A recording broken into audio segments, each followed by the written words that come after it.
KBS 열린 토론.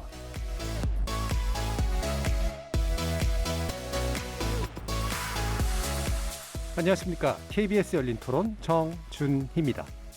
또 어쨌든 좀 세게 해야 되는데 너무 다른 나라에 비해서 약한 것 같고 범죄자들한테 인권이 또 뭐가 있나 싶기도 하고 어쨌든 좀 형벌이 좀 세졌으면 좋겠어요. 이거는 있을 수도 없는 거고 있어서도 안 될 일인데 저는 엠번방을 만드는 사람도 나쁜 사람이지만은 그거를 돈 주고 봤다는 사람도 엄벌이 쳐야 된다. 그 엠번방도 안 만들 거 아니에요. 수입이 없으니까 안 만들 거 아니에요. 그러게 이제 법은 강해야 된다. 그래서 그 수요가 있기 때문에 엠번방을 만들거든요. 기존 남성들이 인지를 하지를 못하고 있어요.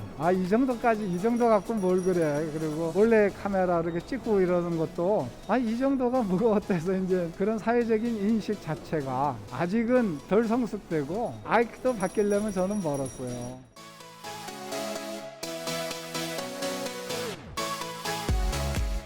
거리에서 만나본 시민들의 의견 어떻게 들으셨습니까?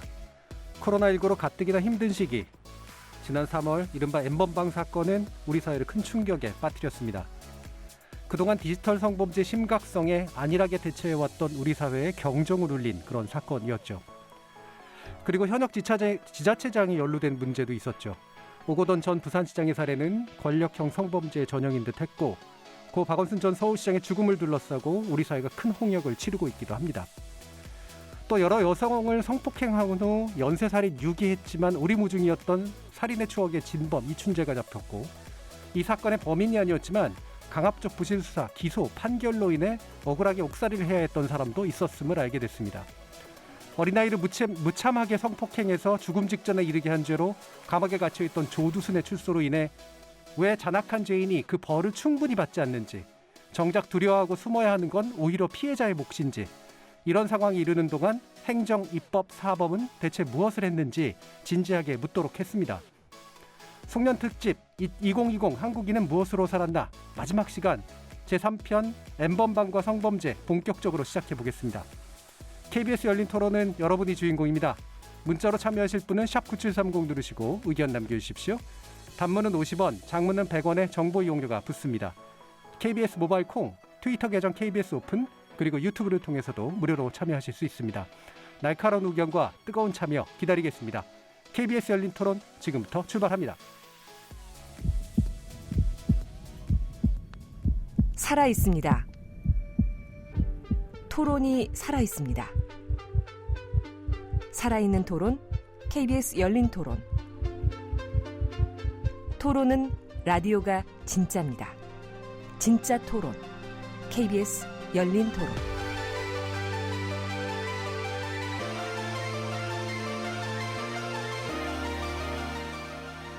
자, 오늘 논의를 위해 스튜디오에 4분 전문가 소개해드리겠습니다. 먼저 더불어민주당 권인숙 의원 나오셨습니다. 네, 안녕하세요. 자, 그리고 서울여대 사회복지학과 정재훈 교수 함께하셨습니다. 네, 안녕하세요. 경기대 범죄심리학과 이수정 교수 나오셨습니다. 네, 안녕하세요.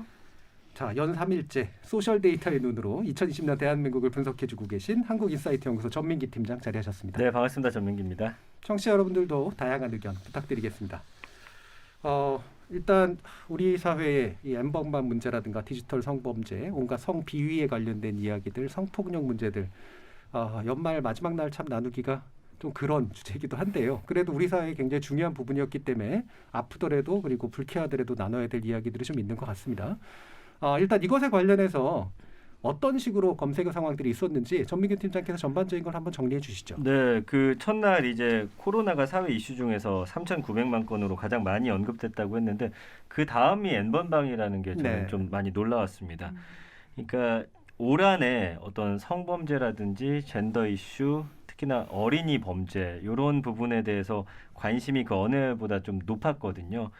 그리고 이 N번방 같은 경우는 이제 초반에 좀 자극적으로 소비되는 경향이 그렇죠. 있었어요. 근데 그 부분들을 바로잡는 역할들을 또 우리 여성분들이 또 나서서 해주셨고 거기에 이제 언론도 화답하면서 그 방향이 좀씩 바뀌어가는 그런 모습들을 좀 볼 수가 있었거든요. 그래서 좀 본질에 접근하려는 그런 노력들 많이 했고 이 N번방을 계기로 정말 아까 말씀드린 뭐 성인지 감수성 포괄하는 여러 부분에 대해서 좀 언급량과 함께 관심이 확실히 높아졌고 그 예전에 이제 정지 교수님 오전 프로그램 아침 거 진행하실 때 제가 이제 매주 예, 예. SNS에서 많이 이제 날라진 기사들을 이제 그렇죠. 소개를 해드렸었는데 그거는 무조건 상위 한 1, 2, 3위 안에는 젠더 이슈라든지 예. 여성을 향한 성범죄라든지 뭐 아동 범죄 이런 것들이 꼭 포함이 돼 있었다라는 거는 언론은 관심을 좀 다른 쪽으로 돌리더라도 누군가는 그 부분에 대해서 꾸준히 목소리를 내려고 노력했다. 좀 이렇게 좀 평가를 하고 싶습니다. 그러니까 전반적으로 보면 여성 또는 약자에 대한 착취, 범죄 이런 것들에 대한 사회적 관심이 굉장히 높았고 네, 많이 공유하려고 했다 이런 얘기죠. 다른 맞습니다, 분들하고. 맞습니다. 네, 그럼으로써 굉장히 큰 이슈의 파장 같은 것들을 이제 그렸던 것 같은데요. 관련해서 또 이제 아무래도 뭐 당연히 제일 이제 관심이 많을 계층이 20, 30대 여성층이었을 것 같은데 어떻습니까? 맞습니다. 그래서 SNS 통해서 이 어떤 사건에 좀 정확하게 좀 보려는 그런 기사들을 퍼나르고 사회적 관심이 멀어진 이후에도 좀 끊임없이 뉴스를 팔로우하면서 그 결과라든지 이런 것들을 꾸준히 포스팅을 하셨던 분들을 가장 많이 한 세대가 바로 2030 여성들이었어요. 예. 매주 관련 기사 중에 한 60% 가까이는 2030 여성들이 자신의 SNS를 통해서 5천 건 정도 전후로 이제 올라가면서 다른 사람들에게 알리기 위한 노력들을 계속했고 가장 많은 충격도 받은 그런 세대지만 사회를 변화시키기 위한 노력을 또 가장 적극적으로 한 것도 이분들이다. 이렇게 좀 볼 수가 있을 것 같습니다. 그 문제에 이제 가장 당사자로서의 목소리도 크지만 동시에 서로 연결해서 네. 이 문제를 좀 개선해내기 위해서 굉장히 좀 적극적으로 참여하는 맞아요. 그런 거라고도 또 해석할 수 있겠네요. 그럼 뭐 요 방금 이제 언급해 주신 전반적인 요 관련된 내용들 외에 또는 관련해서 또 각자 나름대로 또 주목하셨던 부분들이 어떤 게 있으셨는지 한번 들어볼게요. 권인숙 의원님은 어떠십니까? 일단은 엠번방 사건은 뭐 저에게도 어마어마한 사건이었죠. 그러니까 이게 오래 전부터 사실은 이제 이 디지털 성범죄와 관련해서 관심을 기울여 왔었는데요. 그러니까 뭐 소란의 사건부터 시작해서 계속적으로 이어져 왔고 2018년에는 이제 해화역 그 우리가 집회로 알려진 예. 불법 촬영에 관한 이제 규탄 시위 이런 부분들이 있었고 그런데 요번에 있었던 엠번방 사건은 그 2018년부터 좀 시작됐던 미투가 일어나면서 사실은 거기에 대한 백래시가 사회적으로 굉장히 많이 일었었거든요. 네. 좀 이 남성들의 반발이라든가 막 여러 가지 요소들이 좀 결합되어지면서 그런데 그런 부분에 대해서 우리 사회에 좀 새로운 경각심, 그러니까 이 성범죄의 수준이 어떻게 펼쳐지고 있는가에 대해서 새롭게 전달해낸 그리고 새로운 분위기를 만들어내는데 결정적인 영향을 미쳤죠. 그래서 2020년과 관련돼서의 최고의 이런 주제로 관련했을 때는 뭐 엠번방에 당연히 엠번방 얘기를 할 수밖에 없겠죠. 예. 그러니까 그 전까지의 연장선도 있는데 이제 젠더 이슈가 또 나름대로 이제 되게 복잡하고 곤란한 논쟁으로 좀 됐다가 이 엠번방 이슈가 되면서 사람들의 뭐랄까 인지 수준이 좀 더 높아지고 위험이나 심각성에 대한 인식이 좀 더 확장되는 그런 면이 있었다는 그렇죠. 의견이시죠? 이것이 거의 여성들의 이슈라기보다는 이슈로서만이 아니라 국민적인 네네. 이슈로서 그리고 누구에게나 가깝게 그 피해자가 될 수 있고 가해자가 될 수 있다라는 가능성 이런 부분들이 사람들한테 이렇게 확인이 되면서 아주 우리 국민 전체가 달라질 수 있는 계기가 됐던 그런 사건이었죠. 그만큼 내용이 심각했잖아요. 그렇죠. 그리고 심각했고. 숫자가 워낙 남성 네. 참가 숫자가 많았고요. 여러 가지 충격적인 요소들도 물론 그렇습니다. 당연히 포함되어 네. 있었고 새로운 현상하고 또 연관돼 있기도 그렇죠. 했었고요. 예. 또 이수정 교수님은 어떤 부분에 주목하셨어요? 글쎄 거의 1년 내내 지금 이 유사한 관련된 뭐 이런 이제 사건들로 끊임없는 이슈가 뭐 사회적으로 일어났다. 이건 정말 놀라운 한 해였다. 지금 와가지고 생각해 보면 그런 생각이 드는데요. 그런 연유는 아마도 이 비대면 그 환경 코로나하고 지금 이런 종류의 이슈 들의 이제 어떤 이 문제 제기 이런 것들이 함께 했던 거 아닌가 그런 생각들도 많이 듭니다. 만약에 지금 코로나가 오지 않고 오프라인의 활동들을 여전히 아마도 활발하게 했었다면 그렇다면 아마 N번방 사건이 이렇게까지 뜰 수 있었을까 하는 데 있어서는 뭐 좀 의문을 가질 수도 있을 것 같아요. 그런데 그게 아니라 이제 비대면으로 이제 뭐 SNS 등의 활용도가 높아지면서 많은 사람들이 이제 이 문제에 노출될 수 있는 기회들이 굉장히 많았고요. 제가 제일 센세이셔널하게 느꼈던 거는 형법이 개정이 됐다는 게 저로서는 제일 놀라운 일이었습니다. 형법 개정 잘 안 되거든요. 기본법이라서. 예. 근데 지금 이 사건 때문에 의제강간 연령이 높아졌거든요. 근데 의제강간 연령이 우리나라가 너무 낮다는 얘기는 지난 거의 10수년 동안 해오던 얘기인데 그게 갑자기 지금 N번방 사건에서 피해자들의 연령대가 중학교 여자애들이 꽤 있었다는 이유 때문에 만 13세에서 만 16세 미만으로 높아진 게 그게 앞으로 우리 사회에서 아동 청소년 성범죄를 바라보는 시각을 완전히 방향 전환을 하게 만들 것이다. 이런 생각이 들 정도로 뭐 굉장히 큰 영향을 주었고요. 그런 와중에 또 그 공교롭게도 조두순이 금년에 출소를 해가지고 그렇죠. 네. 그래서 아동 청소년 성폭력 피해라는 게 이게 예컨대 그냥 단순히 남혐 여혐의 대결 구도가 아니라 이거는 정말 한 사회의 어떤 뭐 그 의식의 문제다라는 생각이 들 정도로 이게 굉장히 그 토론의 흐름을 방향을 바꾸는 것 같아요. 제가 느낄 때는 이제 더 이상 아동 청소년 성범죄에서 피해자의 인권을 얘기할 때 반론을 제기하는 사람들이 없어요. 많이 줄었어요. 예. 근데 그게 사실은 최근까지도 굉장히 많은 이제 반론들이 막 제기가 됐었거든요. 피해자는 뭐 걔네들은 돈을 안 받았냐, 같이 처벌받아야 되는 거 아니냐 이런 종류의 이제 분위기가 있었는데 지금 이 이제 N번방 사건으로 인해서 누가 피해자고 누가 가해자인지가 굉장히 분명해진 거 아닌가 그런 생각이 듭니다. 예. 이렇게 뭐 비슷한 맥락의 그렇죠. 말씀이시긴 하죠. 네. N번방 사건 필두로 조두순 사건에 이어지기까지 이 약자의 존재가 어떤 존재인지 그리고 이들이 어떤 식으로 위험에 처할 수 있는지를 이 쓸데없는 문제 다 걷어치우고 본질에 집중할 수 있게 만든 굉장히 중요한 계기였다. 그게 이제 형법까지도 바꾸게 만든 동력이 아니었나 이런 생각을 해주셨네요.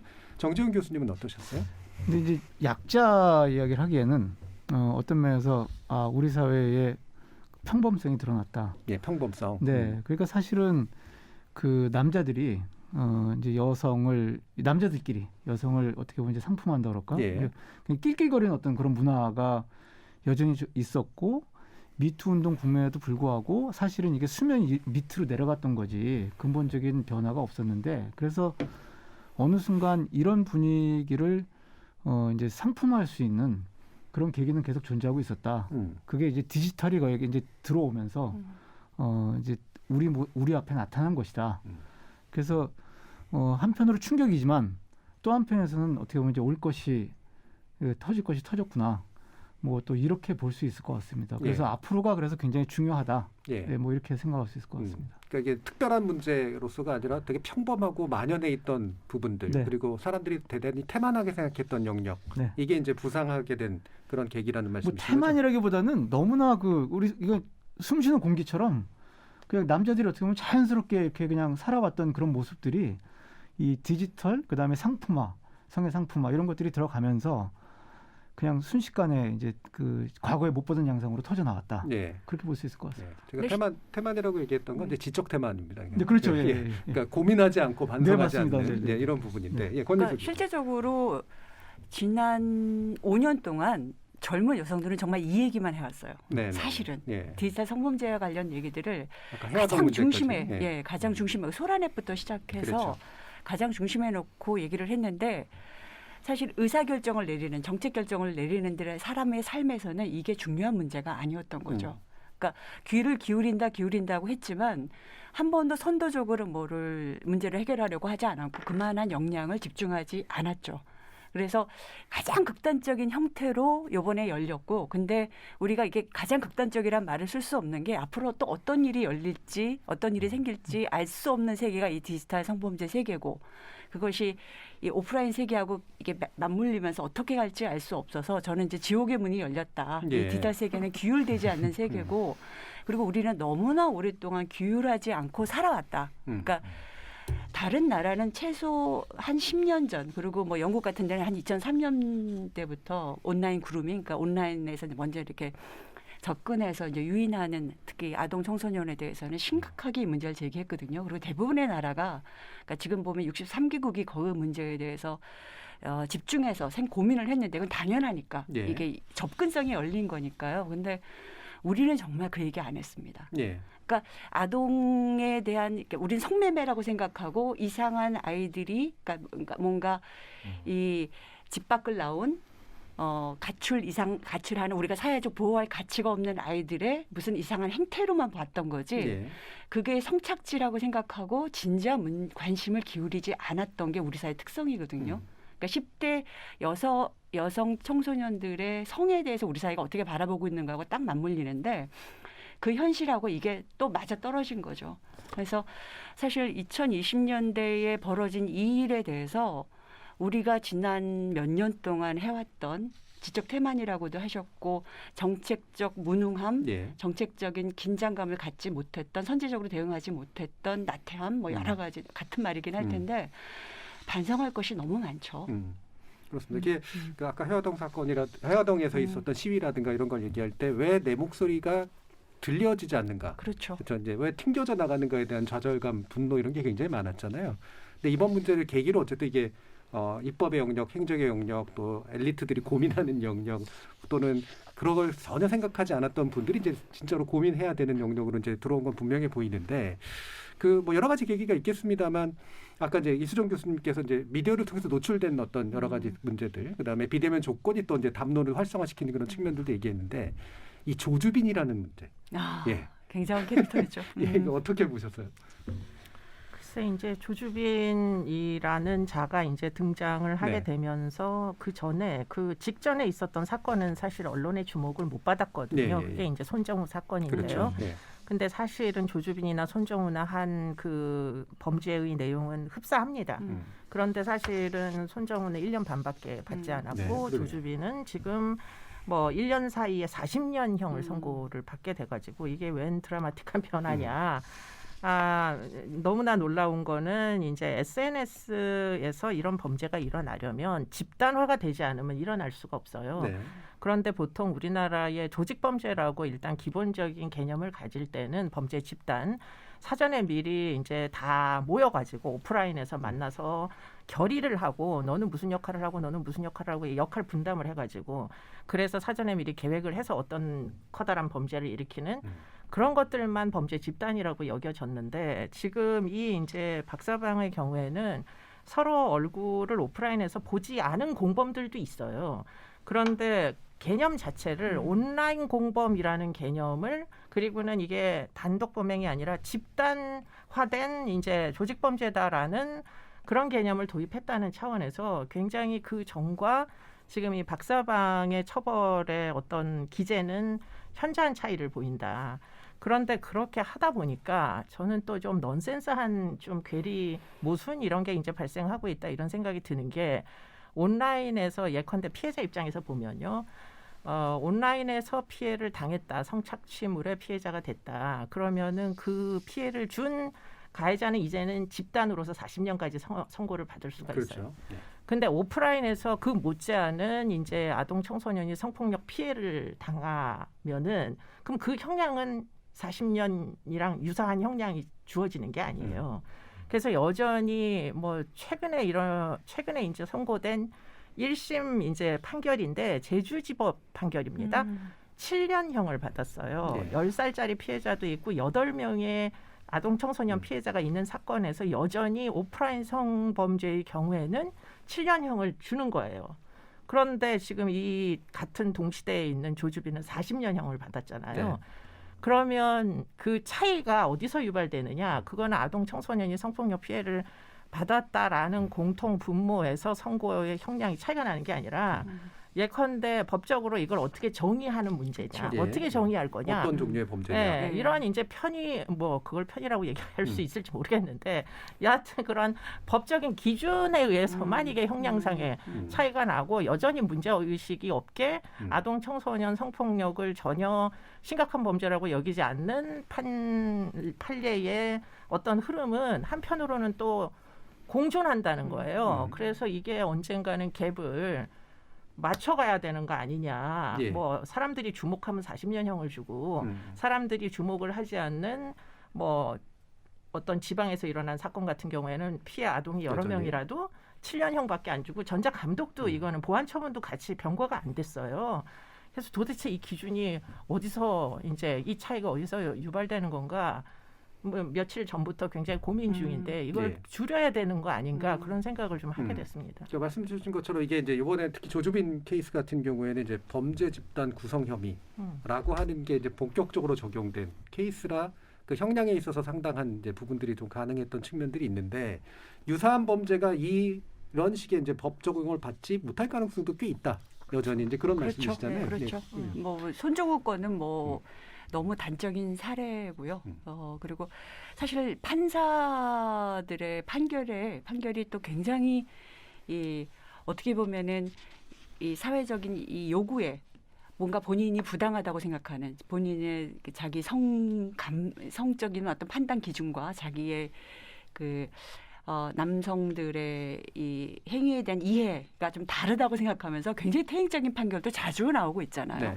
그러면서 이 통일성이 주어지지 않으면서 사실은 우리가 지금 상태에서 디지털 성범죄도 그렇고 다른 아동 성폭력에 대한 것도 그렇고 절대 해서는 안 된다라는 어떤 그 전제가 아직도 우리 사회에는 우리가 생각하는 만큼 얻어졌다고 생각하는 것보다는 훨씬 덜 만들어져 있는 것 같아요. 그 공감대나 아니면 이 실제 그거 현실에서 그것들을 이렇게 처벌하는 이 관행들이 아직은 굉장히 못 따라가는 것 같습니다. 예. 법 의식이나 이런 식의 문제까지. 예. 그 미투 운동 한창 이제 시작될 때 제가 그 30대 중반의 직장 여성에게 변화를 뭘 느꼈냐 물어봤더니 껄떡대던 직장 상사가 더 이상 자기 앞에서 껄떡대지 않더라. 남자 예. 부장님이 이야기를 하던데 그게 무엇을 의미할까 생각해봤더니 근본적인 변화라기보다는 이제 숨는 거죠. 한마디로 이제 뒤에 숨어 있는. 근데 우리 사회에 뭐가 숨어 있느냐? 아까 의원님께서도 말씀하셨지만 결국은 아직까지도 한국 사회 대다수 특히 기성세대 남성들은 이게 장난인지 성희롱인지 모르고 자라온 어떤 배경이 있단 말이에요. 네. 뭐 아이스 깨끼부터 시작해가지고 이 아이스 수면 아래에 있는 이 문화, 가부장적 문화, 여성의 성적 정체성을 남성적 시각에서 결정하는 이런 문화들이 참 근본적으로 변화하지 않으면 사회적 호기심에 따라 관심사에 따라서 이렇게 형량이 들쭉날쭉한다든지 굉장히 좀 근본적인 어떤 그 이제 변화 내지는 대책이 필요한 시기라고 볼 수 있겠죠. 예. 네. 아까도 이제 언급해 주셨던 것처럼 이게 그럴 수 있어. 별로 문제 되지 않아. 왜냐면 우린 늘 그래 왔으니까라고 하는 부분이 단지 그 집단만의 문제가 아니라 그 둘러싼 사회적 환경이라든가 그거를 판단 내리는 사법부의 어떤 측면에까지 다 영향이 이제 그렇죠. 서로 연결된 부분이 있다는 일종의 말씀이잖아요. 장난, 호기심 틀을 이제 벗어나서 이건 정말 범죄다. 이게 이제 사회적 보편적 가치가 돼야 돼. 보편적 인식이 돼야 되겠죠. 네. 예. 그러면 전민기 팀장님은 네. 뭐 저 관련자라고 해서 물어보는 건 아니고요. 네. 이런 식의 일상성에 관련된 부분 또 뭐 주변에서 보시기에 어느 정도로 좀 달라졌다라는 느낌이 좀 드세요? 아니면 여전하다고 생각하세요?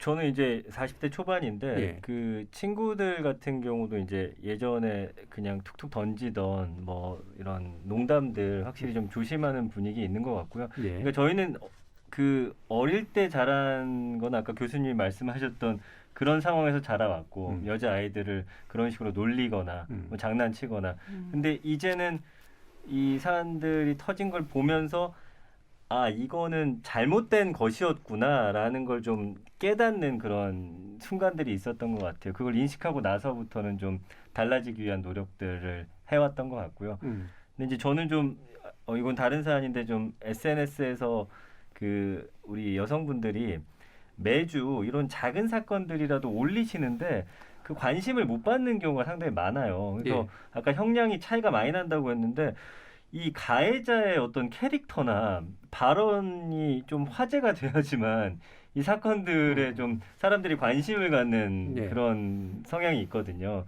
그러니까 이 어떤 사건의 본질이라든지 뭐가 잘못됐는지를 좀 더 우리 국민들에게 알려줄 필요가 있다. 이것이 어떤 하나의 개별 사건이 아니라 유사한 것들이 다 잘못돼 있다라는 거를 좀 알릴 필요가 있지 않을까. 그 예. SNS를 보면 늘 우리 여성분들은 이런 일이 있었습니다. 많이 알려주세요 하는데 관심을 못 받고 사라지는 일들이 너무 많더라고요. 이 관련해서 사실 엠번방 문제를 이렇게 우리 사회적 의지로 옮기는데 이 그 젊은 여성들, 청년들의 역할이 굉장히 중요했고 그 중에서 특히 이제 불꽃단이라고 그렇죠. 불렀던 그렇죠? 두 이 명의 친구들의 탐사보도 두 명의 굉장히 여성이었죠. 컸지 않습니까? 네. 예. 맞아요. 그 지난해 9월이었죠. 그 20대 여성 두 명으로 명이. 예, 네. 맞습니다. 그 추적단 불꽃집 탐사보도 공모전에 낸 기사로 이 엠번방 네, 사건이 연합군이. 세상에 알려졌고 작년 11월에 한겨레가 이거를 대대적으로 보도를 그렇죠. 했었어요. 네. 그러면서 사실 그럼에도 관심이 없다 보니까 여성들이 모여서 익명단체 리셋을 만들고 공론화에 나서기 위한 엄청난 움직임들을 보여줬고 그러면서 국회 그 국민동의 청원에 올린 텔레그램에서 발생하는 디지털 성범죄 해결에 관한 청원이 이때 이제 10만 명 이상의 동의를 받게 되거든요. 그 또 다른 익명 모임들이 또 있습니다. 그래서 이걸 수면 위로 올리기 위해서 엄청난 노력들을 해왔어요. 매주 사실은 이런 노력들을 하고 있었는데 계속 이제 수면 아래에서 묻히는 그런 상황들이었고 그래도 포기하지 않고 목소리를 내주신 덕분에 참 아이러니하지만 조주빈이라고 하는 그런 어떻게 보면 악마가 캐릭터가 또 확실하고 국민들의 관심을 불러일으켰기 때문에 이런 것들이 좀 맞아 떨어지면서 수면 위로 올라온 계기가 되지 않았나 싶습니다.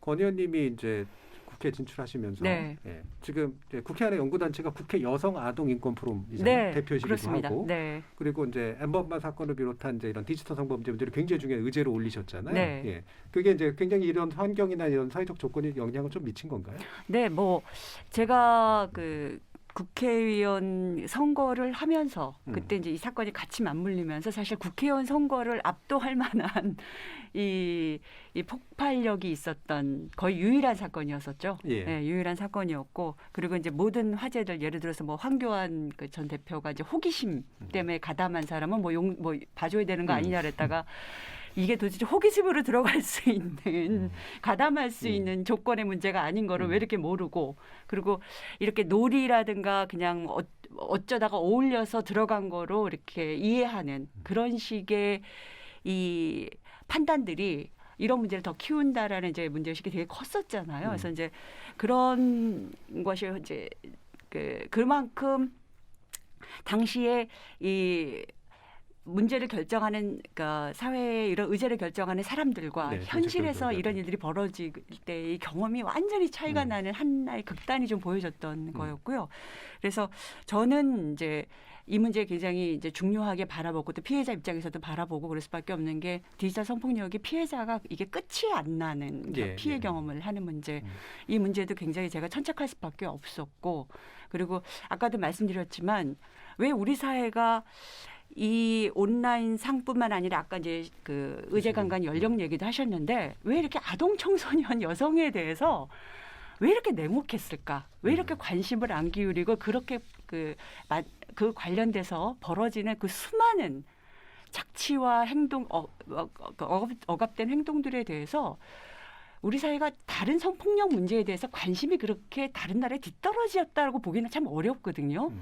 근데 유독 그 온라인 세상에서 여성 아동 청소년에게 벌어졌던 문제들에 대해서 이 사법부도 그렇고 법무부도 그렇고 전체 국민들도 그렇고 국회의원들도 그렇고 사실은 별 관심이 없었어요. 관련해서 이수정 교수님, 뭐 맥락도 많이 또 계속해서 이 문제에 천착해 오셨고 또 네. 내부적인 어떤 이유도 좀 많이 좀 아실 것 같고. 글쎄, 근데 이제 곰곰이 생각을 해보면 저도 이제 그 궁금증이 언제나 있었어요. 과거에 12년 전에 조두순 사건이 일어났을 때는 네. 친고죄도 폐지해야 된다고 하면서 굉장히 큰 이제 반향이 있었는데 그런데도 이제 박사방에 이제 조주빈이 검거되기 전까지는 오히려 과거로 회귀한 듯한 그런 이유가 뭘까 이러고 이제 생각을 해보면 그게 아마도 그 아까도 말씀을 나누셨지만 이제 그 어떤 성을 대상화하는 어떤 분위기 자체가 변했던 건 아니구나.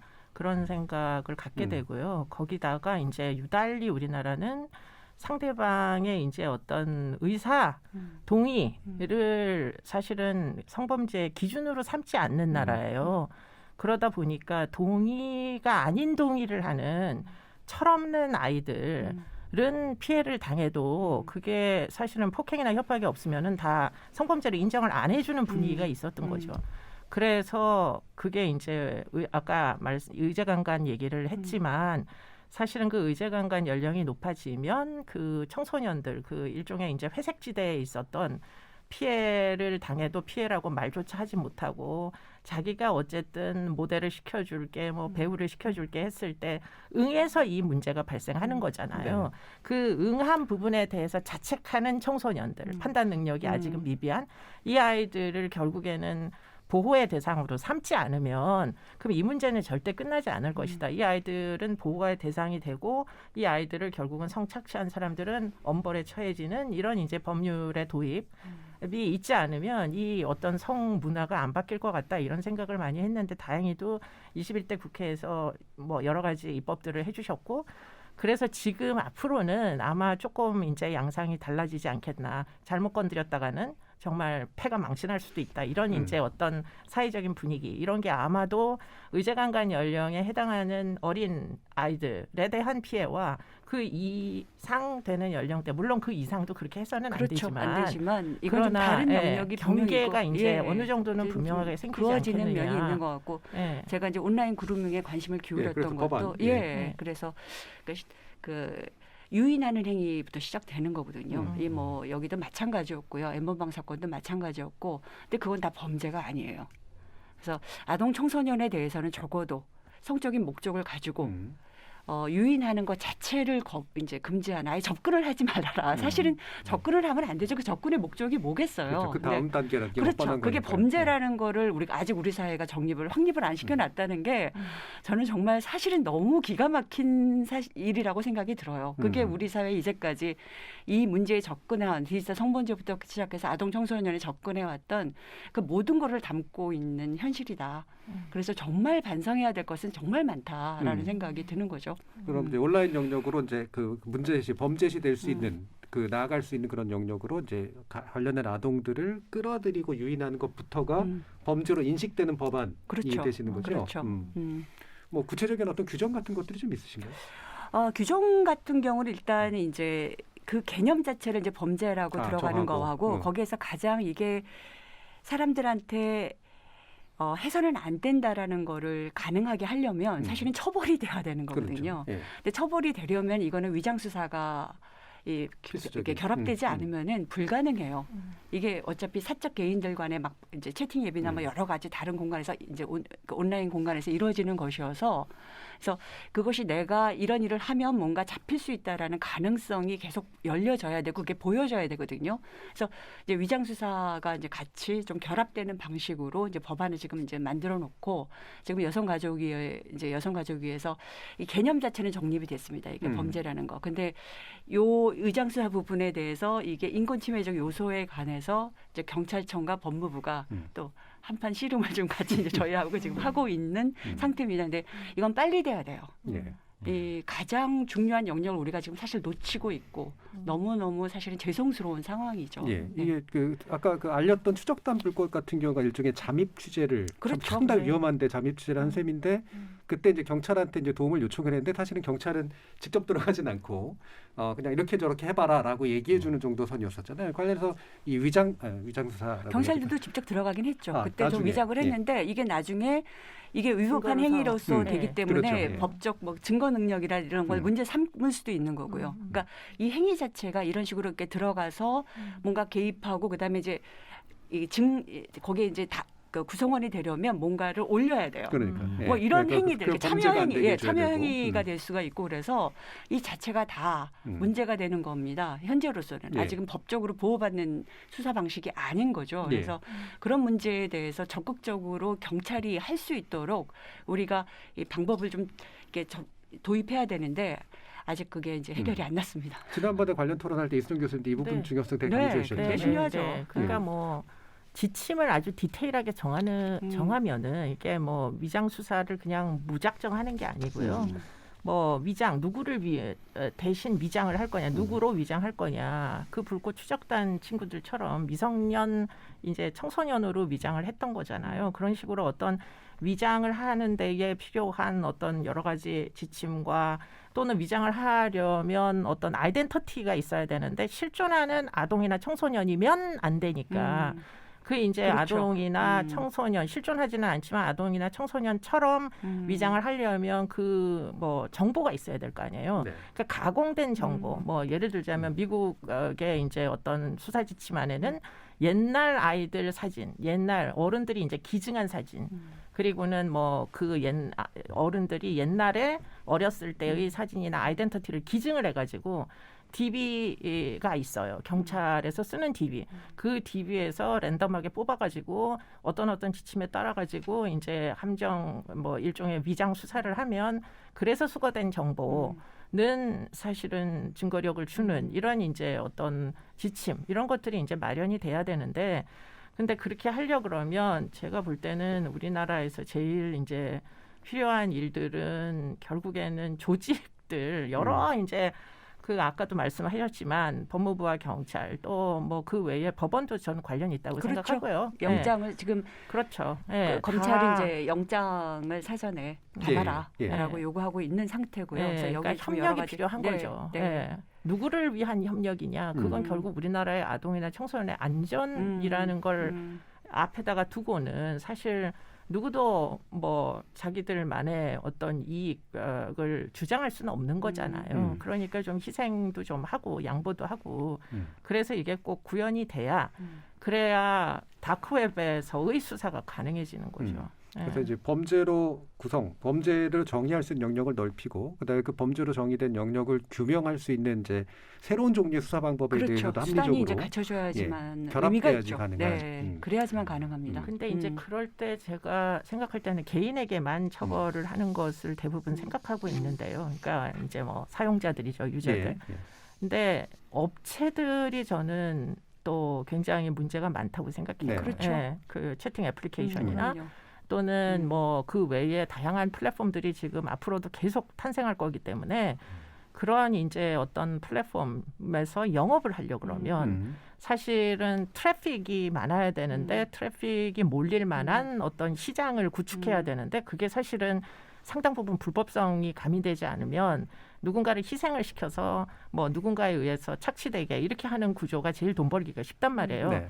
그렇기 때문에 이제 그런 것들을 그러면 입법을 할 때 너무 그 테크놀로지를 분명하게 이렇게 정의를 하시면 새로운 테크놀로지가 탄생했을 때 적용하기가 일단 그렇죠. 굉장히 어렵죠. 그게 굉장히 디지털 성범죄 관련해서 가장 좀 난점. 중요한 부분입니다. 네. 그러니까 선제적으로 갈 수가 없고요. 네. 그리고 이 현재 시장의 변화의 속도를 잘 따라가지 못하고 그리고 지금의 규정은 이제 뭐 제작 배포한 사람들을 주로 이제 중심으로 이걸 만들어놨는데 아까 손종우 같은 케이스, 이 플랫폼 만들고 본인이 그걸 해서 그걸 운영하면서 그걸 이제 돈을 버는 이런 이제 그 주도하는 거기서 돈을 버는 사람들에 대해서 굉장히 엄격하게 들어가고 플랫폼을 관리하는 것들, 새로운 규율을 만들고 이런 것을 계속 고민하면서 빨리빨리 해내야지만 그래도 조금씩 막을 수가 있는 영역이 이 영역인데 굉장히 못 따라가죠.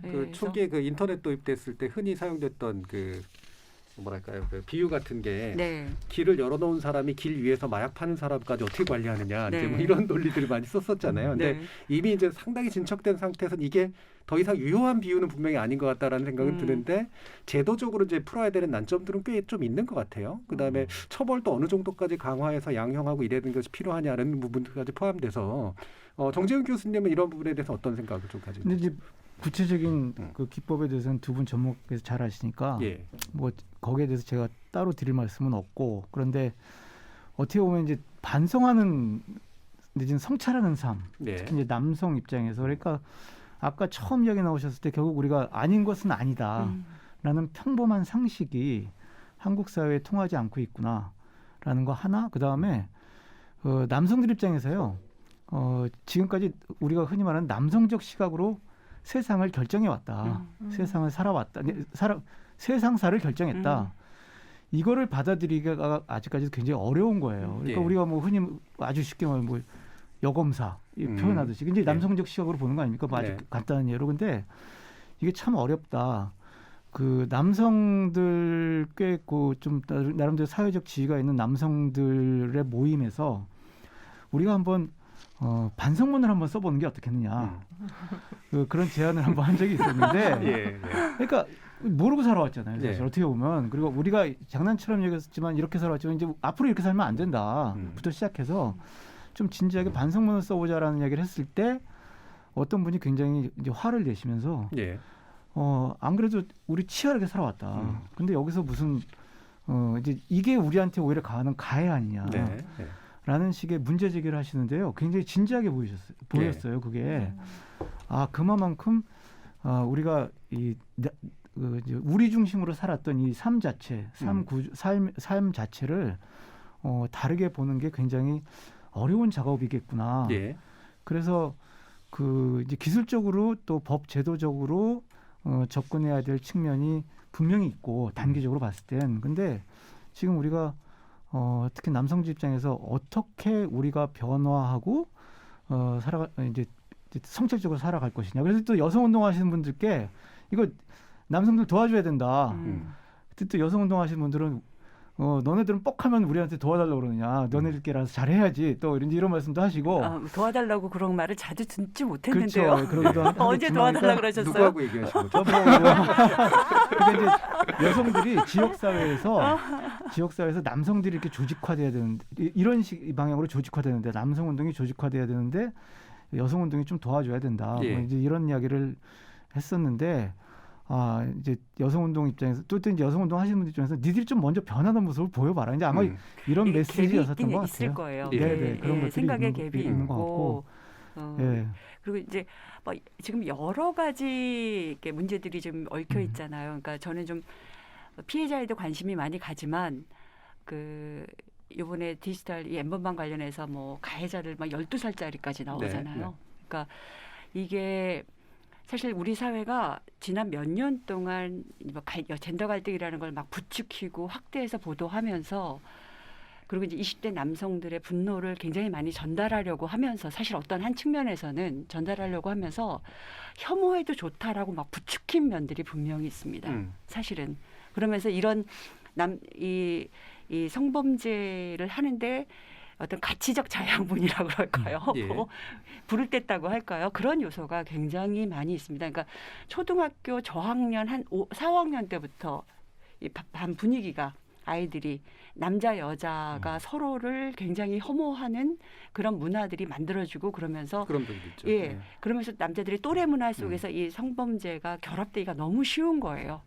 너무 쉽고 또 여성들은 또 요즘은 이제 제 극단적인 페미니즘의 네. 요소들이 또 아이들 속에 서로 상대방 남성들에게 적대에도 그렇죠. 좋을 명분을 네. 제공하는 네. 면도 분명히 이제 그런 식의 요소들로 서로 만들어지고 상승 작용을 하면서 그래서 이 현실에서 사실은 우리가 어떻게 책임져 나갈 것인가에 대한 고민이 굉장히 진지하게 이게 이제 다양한 방식에 있어야 하는데 그걸 너무 못 따라가는 거예요. 그러니까 예를 들어서 뭐 나다움 책 그거 아마 이제 사건 들으셨을 텐데 그 자체의 책 하나에 사진 같은 거 그림 하나 가지고 싸우고 있을 상황이 아니거든요, 우리가. 예.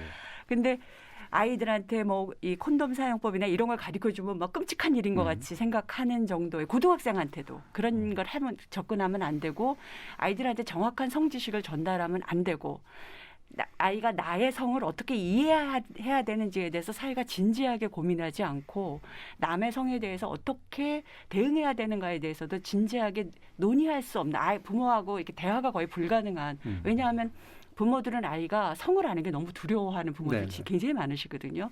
이 모든 게 결합되어 있어서 사실은 이 디지털 성범죄라고 우리가 뭐 온라인상이다라고 단순하게 얘기하지 못할 어마어마한 일들이 지금 벌어지고 있는데 그것에 대한 사회적인 대처 능력은 모든 면에서 굉장히 뒤떨어져 있고 어떤 면에서 굉장히 후진적인 면도 있고요. 그러니까 이런 분이 굉장히 문화지체적 측면들을 이제 많이 보여주는 그럼요. 거잖아요. 사회가 네. 굉장히 많이 바뀌었는데 우리의 의식은 예전에 머물러 있고 또 그러다 보니까 이제 반성하거나 성찰하시는 분들도 있지만 방법을 잘 모르는 분들도 있고 또 그러다 보니까 생기는 여러 가지 이슈들이 있는데 제가 하나 더 하면 그 아까 이제 그 세대 갈등 문제도 얘기를 하셔서 이를테면 이제 젊은 친구들 같은 젊은 남성들 같은 경우엔 연세가 좀 있으신 남성들이 반성하고 이제 페미니즘에 대해서 이제 자신들이 보이는 태도에 대해서 당신들은 그럴 만해.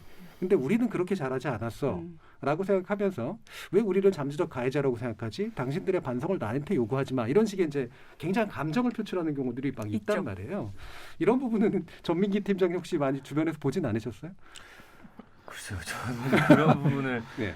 보지 못했는데 저는 아까 두 분의 이 권인숙 의원님하고 이수정 교수님 얘기를 들으면서 좀 오히려 이 조주빈 사건으로 인해서 국민들의 인식이 높아졌고 40년형을 받음으로써 아 이제 됐다라는 생각을 어느 정도 갖고 있던 일반 국민으로서 이 두 분의 이야기 듣다 보니까 오히려 좀 공포심이 굉장히 커졌어요. 결국에 이걸 어떻게 바로잡을 수 있느냐는 그 교육인 것 같은데 저도 사실은 뭐 성교육 제대로 받아본 적도 없고 제 아이 같은 경우도 이제 5살인데 유치원에 가기 전에 이런 부분에 조금 저도 관심이 있어서 책을 읽고 남성성, 여성성 이런 걸 강요하지 않은 채 키웠습니다. 그러면서 뭐 핑크색 옷도 입히고 뭐 예전에 남자가 뭐 그런 옷을 입느냐. 근데 오히려 유치원을 다니면서 남녀를 구분짓기 시작하는 거예요. 굉장히 굳어집니다. 네. 이거 남자가 입으면 안 된대. 누가 그래? 그랬더니 옆에 앉은 6살 누나가 그래. 여기서부터 저는 조금 약간 멘붕이 온 거죠. 이 아이를 어떻게 교육시켜야 되느냐. 나는 이렇게 이야기하는데 이 아이들이 만나는 대부분의 밖에서의 환경은 그렇지 않다라는 거에 대해서 좀 문제의식을 많이 갖게 됐거든요. 네, 그러니까 윗세대가 개입할 수 없는 영역, 또 부모가 개입하지 못하는 영역, 또는 교육으로 해결되지 않은 영역들이 또 분명히 또래 세대들한테도 있는 그런 부분도 같이 관련이 돼 있는 것 같은데요. 정재훈 교수님. 좀 상당히 조심스러운 질문 내지 문제제기긴 하지만 아까 뭐 젊은 20, 30대들은 우리가 뭘 이제 이렇게 이야기를 하시지만 사실 우리가 뭘 하기 전에 그것도 역시 나의 내지는 남성적 시각 아닌가라는 생각을 해볼 필요가 있다라고 보는 게 역으로 질문을 던져오면 만약에 내가 막 아이를 낳아서 어린이집이나 유치원을 보냈는데 벌써 방금 말씀하신 그런 식으로 남자아이, 여자아이 사이에 일종의 그 이제 성장 과정에서 성적 호기심이 그 이제 일방적으로 표출되는 경우가 있어요. 특히 남자아이들이 여자아이들에게 현장에서 많이 있거든요. 근데 그때 부모들이요, 젊은 부모들이 20대, 30대 부모들이 어떻게 해야 될지 몰라요. 그거는 결국 다시 말하면 내가 아는 것 같지만 그다음에 나는 특히 남성들 입장에서 상당히 성평등하게 뭔가 아이도 키우고 자라온 것 같지만 나는 내가 뭘 이제 그런데 사실상 그런 상황에서 남자아이는 어떻게 해야 되는 거지, 여자아이는 어떻게 해야 되는 거지 이런 상황을 어떤 식으로 부모로서 대응해야 되는 모르는 겁니다 사실은. 그래서 우리가 생각한 것보다 내지는 생각하고 있는 것보다 참 모르는 게 많다. 특히 이제 계속 말씀드리지만 남성적 시각이라는 것을 의식하지 않으면 내가 마치 모르는 것을 아는 것처럼 이렇게 지내왔을 가능성이 높다. 이렇게 말씀드릴 수 있을 것 같아요. 알겠습니다. 자, 결국은 굉장히 근본적인 문제까지 연결이 되긴 하는데요. 지금까지 일단 우리한테 그런 문제의식을 촉진시켰던 되게 중요한 계기였던 이 엠번방 사건을 위주로 한번 좀 살펴봤고요. 이어지는 또 2부에서는 권력형 성비비의 문제라든가 미투가 우리한테 가져다준 어떤 긍정적 또는 부정적 에너지에 관련된 또 여러 가지 사회적 논의에 대해서도 간단히 의견 나눠보는 시간 갖도록 하겠습니다. 여러분은 KBS 열린 토론과 함께하고 계십니다.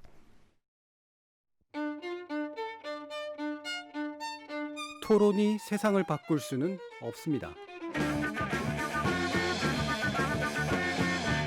하지만 토론 없이 바꿀 수 있는 세상은 어디에도 없습니다.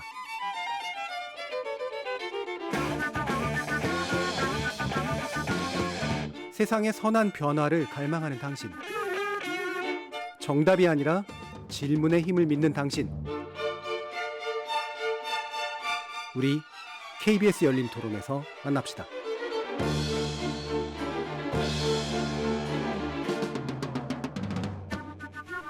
KBS 열린 토론, 서울여대 사회복지학과 정재훈 교수, 더불어민주당 권인숙 의원, 경기대 범죄심리학과 이수정 교수, 한국인사이트 연구소 전민기 팀장 이렇게 네 분과 함께하고 있습니다.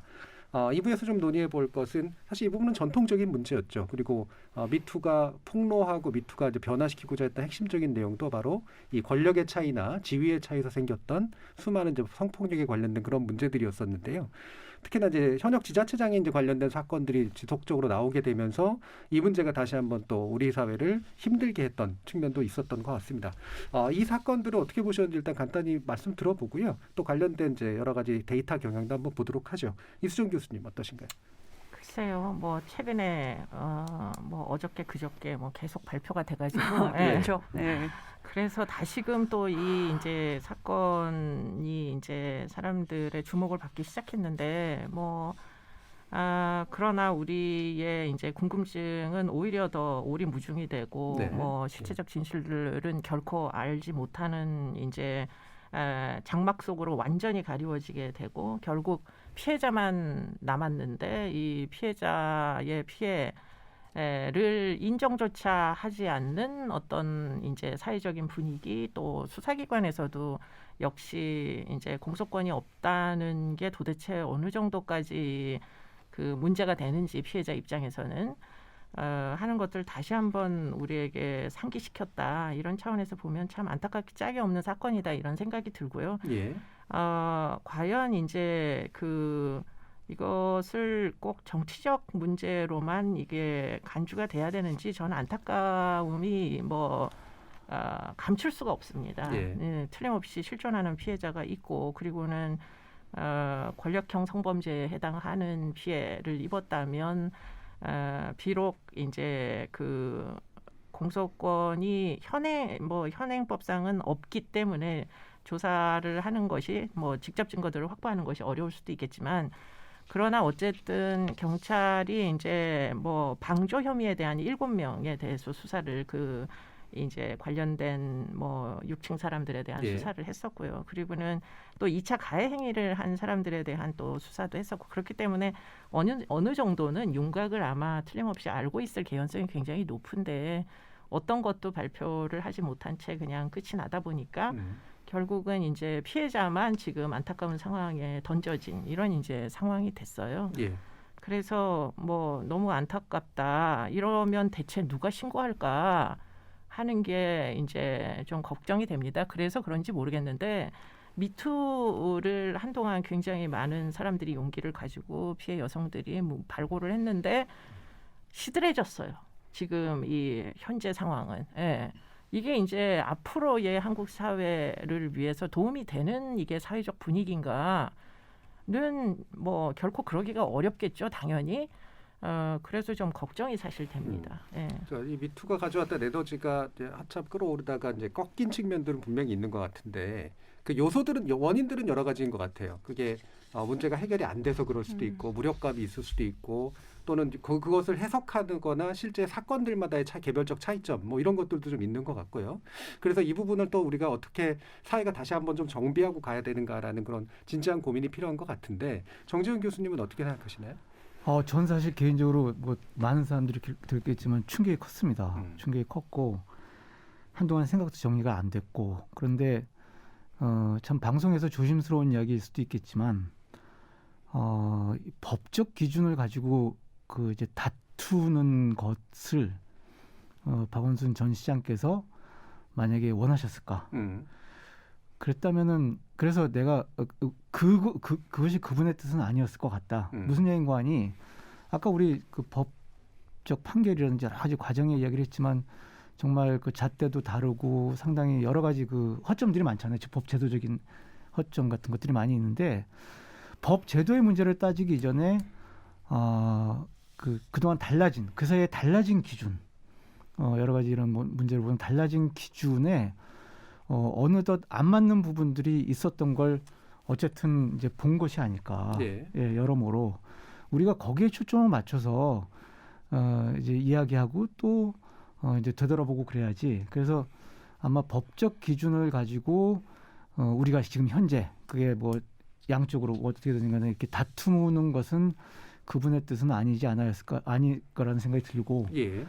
좀 더 정말 몰라보게 달라진 근데 아직까지도 한국 사회 다수 대중이 이게 뭐지 하고 좀 낯설어하는 그런 어떤 이런 젠더 관계라든지 성평등을 바라보는 어떤 그 사이에 놀랍도록 변한 가치, 기준 이런 것들에 좀 주목을 할 필요가 있지 않을까 예. 그런 생각을 해봅니다. 일단. 그러니까 이수정 교수님이 고민하신 이제 정치적 유불리의 문제가 이게 사실은 덮어버린 측면들, 그러니까 네. 사실 더 클리어하게 만들지 못했던 측면이 좀 또 있잖아요.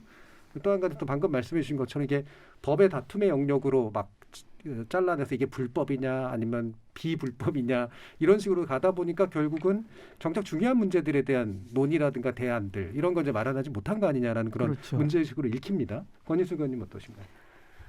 그래서 이걸 어떤 차원에서 무슨 예. 얘기를 해야 될지 조금 그 혼란스러운 측면이 있습니다. 워낙 예. 이제 오랫동안 그 지난 7월 이후 이제 오랫동안 이렇게 진행되었던 사건이고요.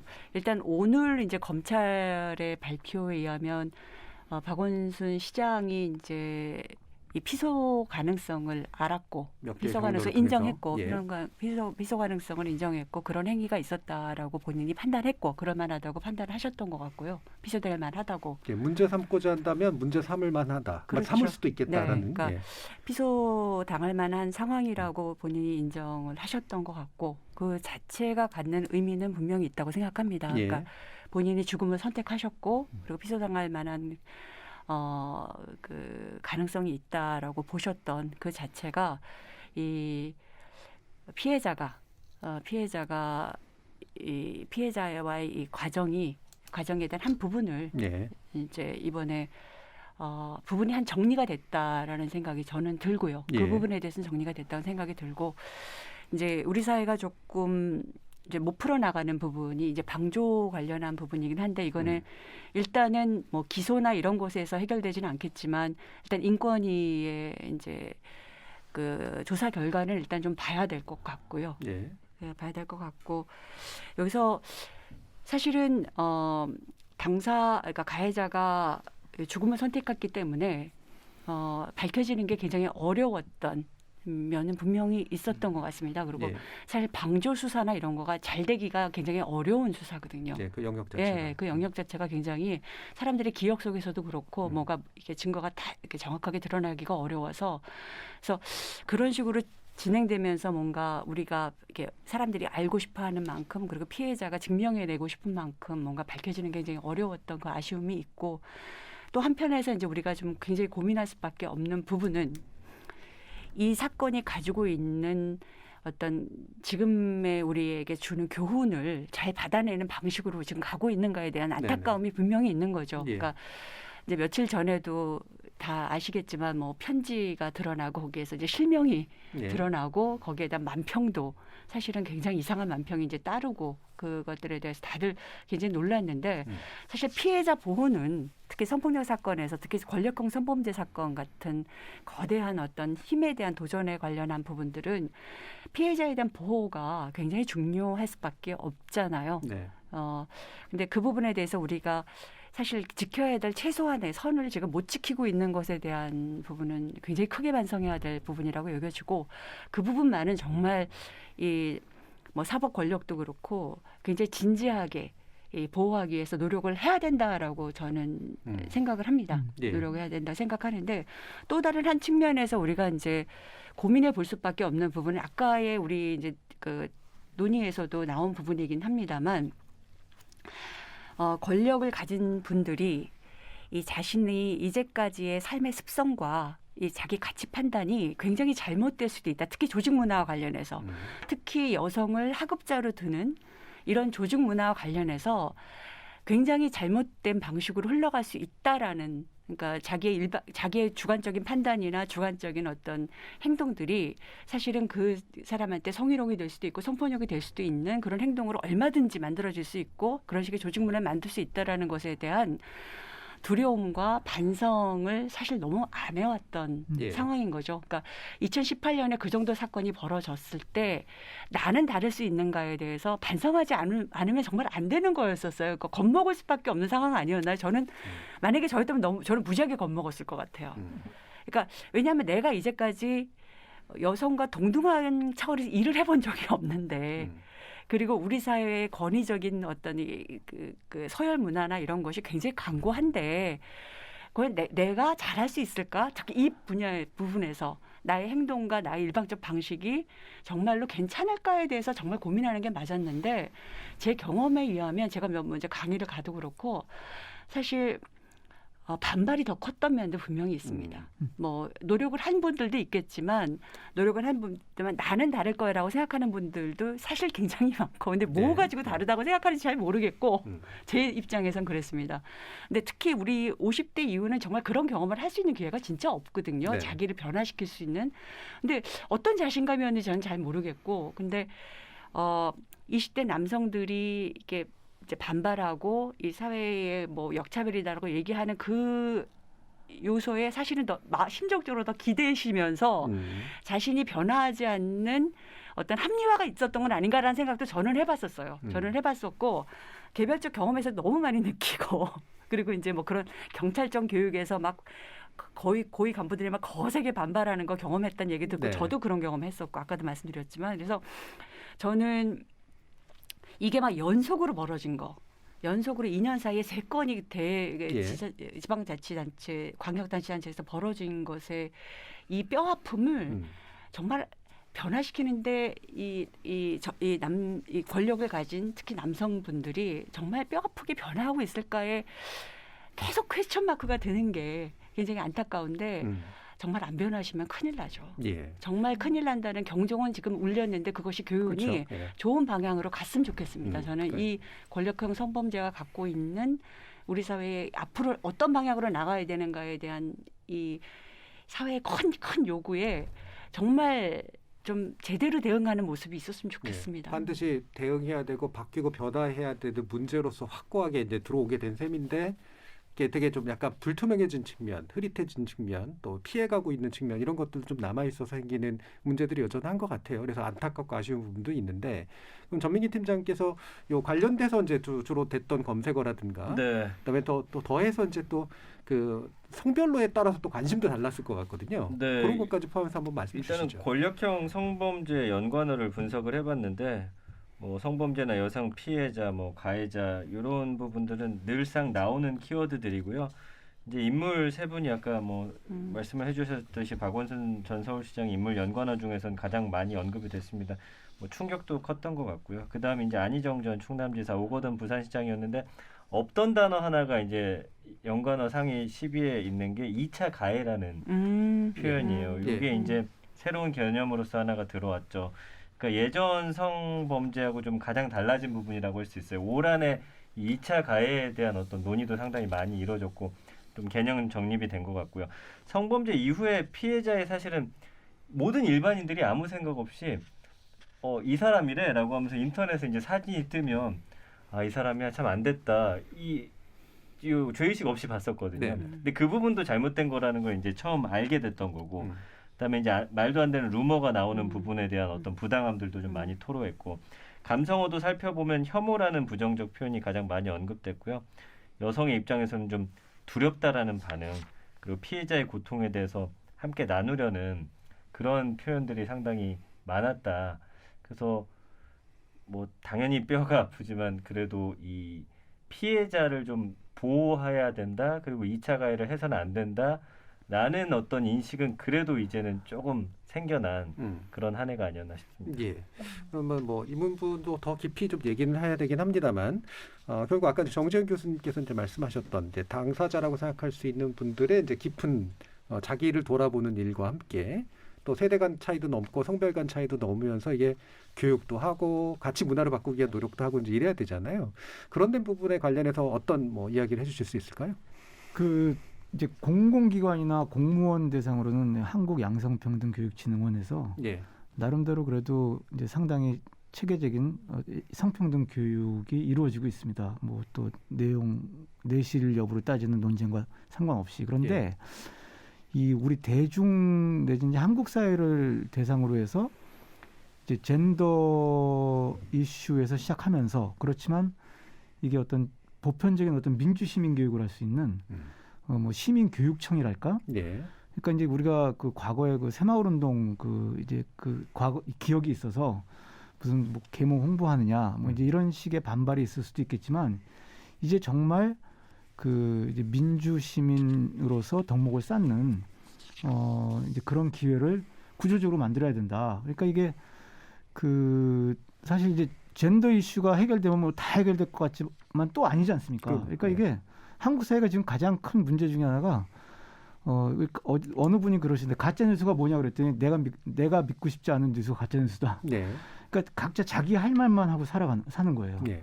그래서 다른 사람과 생각의 차이를 비교해 보기도 하고 또 성찰적으로 반성도 해보고 이제 여러 가지 주제가 있겠지만 이게 이제 독일 같은 경우에 그 나치 시대에 그 이제 소위 말해서 이 국민성 정신을 그 이제 씻어내기 위해서 50년대부터 이 시민교육청이라는 걸 만들어서 지금까지 운영을 해오고 있는데 처음에는 나치 기억청산이었었지만 지금은 이제 보편적인 젠더부터 시작해서 이제 민주시민 교육을 하는데 우리도 이번 기회에 한번 이 젠더부터 시작해서 보편적인 민주시민 교육을 뭐 환경 평화까지 이어지는 이제 민주시민으로서의 덕목을 쌓을 수 있는 어떤 가칭 시민교육청 이런 제도를 한번 연구해 볼 필요도 있지 않을까 그런 생각을 해봅니다. 예. 그러면 이수정 교수님은 범죄 수사 문제, 범죄 정책 관련된 문제에도 깊이 관여 오셨고 이번에 사실 또 이 연관된 사안으로 해서 아마 약간은 좀 주저하셨을 수도 있을 것 같은데 어쨌든 정치적인 것 영역 안에서도 문제를 해결해야 된다라고 또 느끼셔서 행동하셨던 것들도 있잖아요. 어떤 제안들을 좀 해주실 수 있을까요? 글쎄요, 뭐 저도 몸부림쳤다 이렇게 한마디로 하면 가장 제가 했던 그 2020년에 뭐 여러 가지 노력들이 표현이 잘 되지 않을까 싶은데요.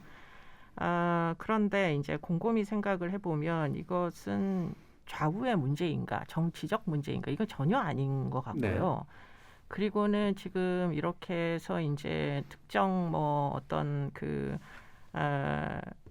뭐 지자체의 장들을 엮어가지고 이야기를 하다 보면 사실은 실체적인 문제로부터 좀 거리가 생기는 느낌이에요. 그것보다 사실은 권력이 있고 파워가 있는 사람이 힘이 없는 사람들을 착취하는 구조. 이게 꼭 뭐 성적 착취만은 아니고 그런 경우들은 우리 사회에 뭐 언제나 있어 왔고 뭐 또 유사한 사례를 찾다 보면 뭐 김학의 윤창중 사건 이거는 뭐 한참 전부터 있었고 그러니까 이게 어떻게 보면은 힘이 있는 사람들이 자신의 이제 어떤 지위나 권력을 남용했던 문제들과 맥이 다 있는 거고요. 조금만 거리를 두시면 아마도 좀 더 쉽게 이제 본질적 문제를 이해하기가 쉽지 않을까 이런 생각을 사실 하게 됩니다. 그리고 이것은 꼭 남녀의 그 문제도 저는 한정할 필요가 없다고 생각해요. 저는 조교가 남학생입니다.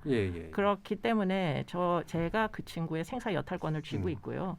만약에 갑질을 한다면 저는 충분히 갑질을 할 수 있는 위치에 있습니다.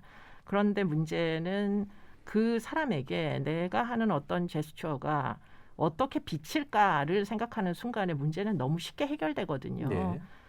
그렇기 때문에 그런 종류의 그 자신의 욕망에 대한 어떤 조절, 뭐 통제 이런 것들을 잘 할 수 있도록 어렸을 때부터 계속 스스로를 관리 감독을 하는 습관 같은 거를 기르도록 교육을 한다면 그렇다면 이런 문제가 생각보다 개인의 수준에서 좀 쉽게 해결될 수 있지 않을까 이런 생각도 하게 됩니다. 그렇기 때문에 뭐 이런 이제 문제를 좀 더 근본적으로 좀 더 거리를 두고 객관화를 시켜가지고 다 같이 해결안을 찾으려는 시도를 한번 해보는 게 앞으로의 세상에 훨씬 더 도움이 되지.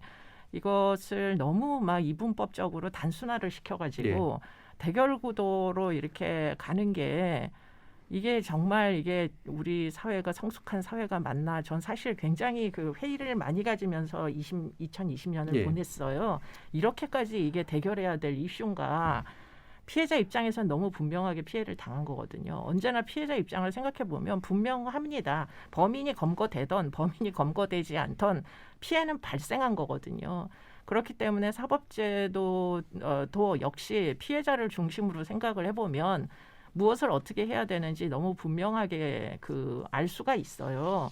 그렇기 때문에 좀 더 문제를 뭐 본질적으로 그 문제의 핵심에 접근하려는 노력들을 좀 다 같이 해주는 게 필요하지 않나. 그런 생각을 많이 했어요. 뭐 이름을 지우고 한번 생각해보자라는 이야기들이 나왔던 것도 아마 비슷한 맥락이었던 것 같은데요. 그럼 마지막으로 입법의 영역에서 또 많은 고민과 노력들을 해오시고 계시는 권인수 의원께서는 어떤 일을 하실 생각이십니까? 어떤 일 어느 거와 관련돼서 어떤 오늘 일인가? 한 논의에 대해서 오늘 한 논의에 대해서요. 예. 그러니까 저는 이제 계속 우리가 이제 세 명의 이 경험들, 그러니까 집단 이제 이 경험들 아주 큰 경험들인 거잖아요. 사실은 이제 지난 2년 동안 3번의 큰 경험을 한 거고 이 경험을 잘 만들어내는, 잘 이제 정리해내고 대안을 찾아나가는 과정이 뭘까 해서 뭐 여러 가지 방면에서 이제 가능한 부분들이 있겠죠. 근데 이제 일단 저는 이제 국회의원이기 때문에 이 조직 문화 관련돼서는 좀 변화할 것들이 굉장히 많죠. 이번에 이제 얘기가 많이 됐던 비서직군의 문제라든가, 그러니까 여성 계속 성별 고정관념이 굉장히 강하고 성별 역할 분화가 굉장히 강하고 그것이 이제 저임금하고도 연결되어지고 사실은 이런 식의 이 성희롱적인 성폭력적인 관계들이 만들어질 수 있는 어떤 여건이 되기도 하고 그래서 우리가 그런 그 부분부터 사실은 좀 점검해 나가고 변화시켜 나가야 되는 것에 이제 한 축이 있겠고요. 그리고 또 전반적으로 우리가 이 의사 아까도 계속 제가 말씀을 많이 드리고 있습니다만 반복해서 얘기하고 있지만 이 정책을 결정하고 의사를 결정하는 세대가 되게 한정되어 있어요. 네. 한정되어 있는데 그 한정된 사람들이 지금의 여성 현실, 젠더 현실, 그다음에 서열 문화, 갑질 현실 이런 것들을 제대로 이해하기가 굉장히 어려워요. 어려워요. 디지털 현실까지 포함해서.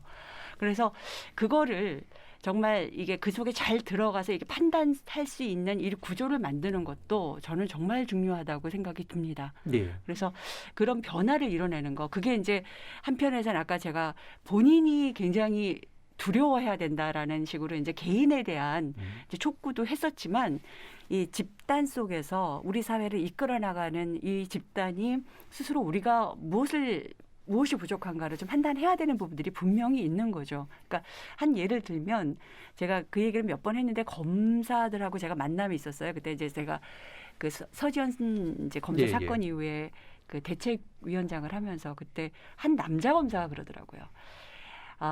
이제 이 검사들이 굉장히 성폭력이 심했습니다.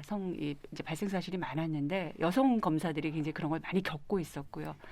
근데 여성 검사들이 그런 걸 더 많이 겪고 차별받는 이유는 딱 한 가지다. 남자 검사들은 인권 침해를 잘 참는다. 여자 검사들이 인권 침해를 안 참는다. 그래서 여자 검사들을 선호하지 않고 여자 검사들을 그러니까 등용하려고 하지 않고 좋은 거기 말하면 특수부나 이런 식의 엘리트 라인을 선발하지 않고 그래서 여자들은 계속 권력에서 밀려나는 그러면서 성차별과 성폭력의 대상이 되는 이런 구조가 만들어진다라고 하더라고요. 그러니까 말씀하신 대로 이게 굉장히 다양한 차원에서 우리가 사실은 이 조직 내 성폭력이 권력형적 성폭력이 일어나는 현실에 대해서는 굉장히 냉정한 판단들이 다양하게 이루어져야 돼요. 네. 다양하게 이루어져야 되는데 상당히 못 미치죠. 상당히 못 미쳐서 그런 것들이 가능한 그런 법제화 부분들은 이제 계속 하겠지만 그건 법 속에서 입법 속에서만 해결되지 않는 면들이 너무 많습니다. 예. 너무 많아서 오늘은 저는 그 부분을 좀 강조하고 싶었어요. 그래서 입법만의 문제가 아니다라는. 입법만의 문제가 사실 너무 아닙니다. 예, 알겠습니다. 2020년 한 해를 3번의 순서를 통해서 돌아봤는데요.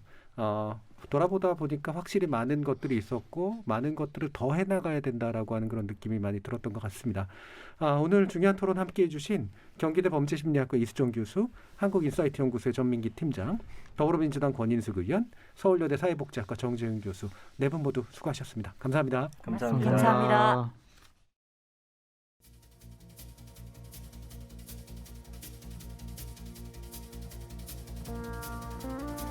모든 범죄가 어느 정도는 다 그렇겠습니다만 특히 성범죄는 한 인간에 대한 물리적인 피해를 넘어 심리적으로 그리고 사회적으로 회복하기 어려운 상처를 남깁니다.